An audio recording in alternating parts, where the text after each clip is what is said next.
right when you think everything is going to turn out well, you're going to realize that after you conquer yourself as the biggest enemy, you're going to notice that there are a lot more other enemies around you. And that is sadly the case for human nature at this point in time, which is that people are too engrossed in their own insecurities to really look for the greater good. People can see people who are doing better than them, they're prettier than them, or smarter than them, have more gifts than them, and they're more occupied with how they feel about themselves than with what's better for everyone, right? Like, I, at this point now with my healing, I can acknowledge someone who's better than me and be like, that's awesome because this person can help others in a way that I can't. But a lot of people are occupied with themselves. And so I want to tell you how you can protect yourself from these kinds of forces, because it's inevitable, it's going to happen, and especially if you're young and you're not someone who knows a lot about how jealousy works, it can be really confusing and tiring to deal with. And I'm someone who's an expert at dealing with jealousy. So I can instantly tell in a snap when someone is jealous of me because it's happened so many times. So I'm going to just talk about like the ways to detect it and then what to do about it. I would say that there are a lot of great videos about how to detect jealousy, but I will say that they kind of come off with the wrong tone. It comes off with this tone of, I want to assert myself to these people and prove to these people, oh yeah, you can't mess with me. That's not going to ever be possible, because if you're a winner, you're going to always be outnumbered by losers. And there's something wrong with losers. I'm just saying that from if we're talking from like a really blunt standpoint, right? If there's people who are doing way better than other people, if you're a winner, right, people are going to always create holes to hate you, and that happens for literally anyone who's doing really well. And that's why I really want to make these videos, because we still need leaders. Like, we cannot just have people keep getting beat up, because people may have gifts, right? You may have gifts, but if you don't know how to maneuver socially, it can be really difficult. So the first thing you have to realize is that you cannot, this isn't about proving yourself. There is no clap back story of, I showed them, I put them in their place. People will always sit in their groups and feed in their delusions, because that is how they cope with life. They cannot sit and grasp the reality that you're just better than them and that they shouldn't be attacking you for no reason. They have to create some reason of why they should attack you. So what do? Well, you have to detect them, and then you have to make sure that I'm so nervous right now because I'm not used to filming videos and people can see me doing them. That's a raw moment. But okay, so catch me a breather here. So where was I? You want to be able to detect. You want to be able to detect people who are jealous so that you can acknowledge like what kind of environment you want to be in, friends-wise, relationship-wise, business-wise. You have to acknowledge like what gifts do you have, what can you subdue in the environment, right? So what are signs of jealousy? I mean, it's just signs of contempt. The number one thing you should be doing is like looking for facial expressions, tone of voice that shows contempt. There are always going to be little flashes that will tell you. There'll be always like flashes of discontent.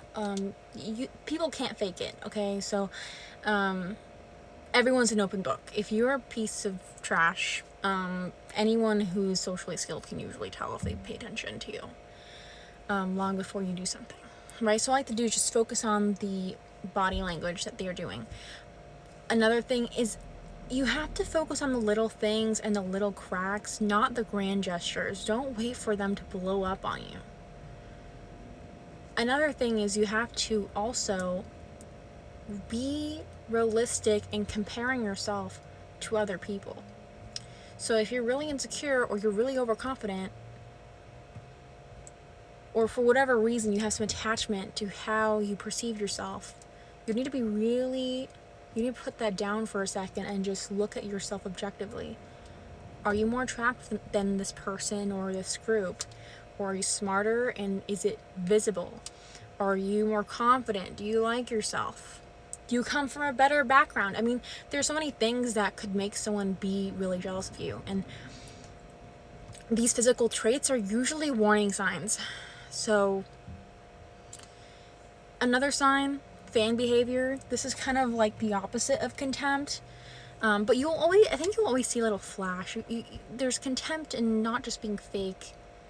It's being fake.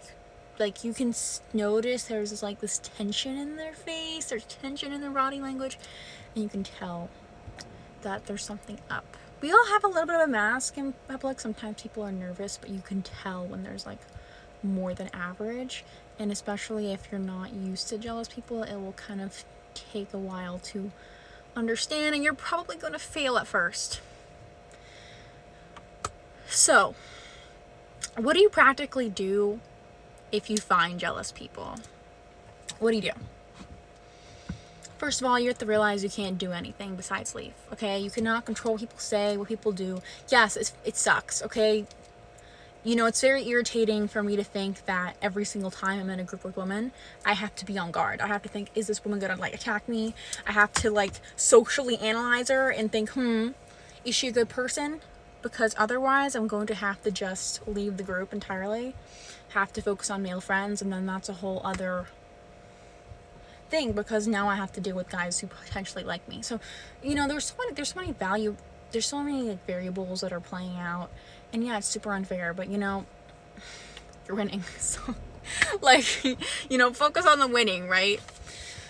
So you have to adapt yourself to the right group. So, you have to acknowledge what kind of strengths do you have, and for example, what things do people envy about you, and then try to avoid people who could envy those things about you. Search out what are the most enviable things for men and women, and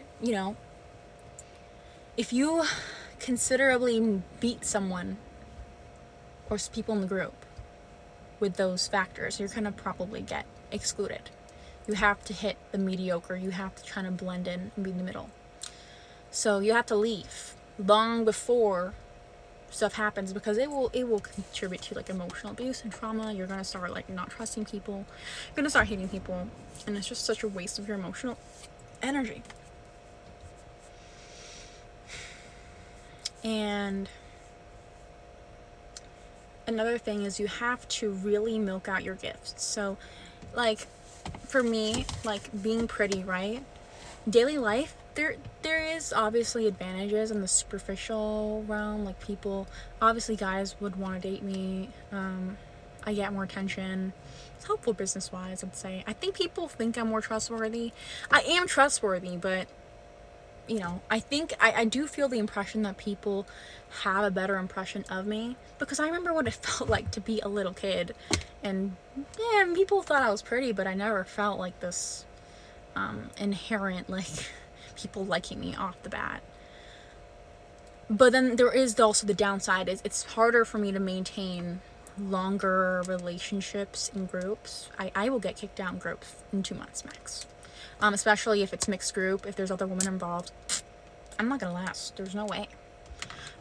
If it's male, if it's 90% men, I'll probably be fine. But if it's a lot of women, I can't be in that group. So I have to adapt in that way. That I can't be just hanging out with whoever I want to hang out. And the alternative is that if I do not listen to that, I will fall in the same hole I've fallen in 10 times, which is I'm going to get abused emotionally by women. So obviously not everyone. I want to clarify, this is not everyone. In fact, I will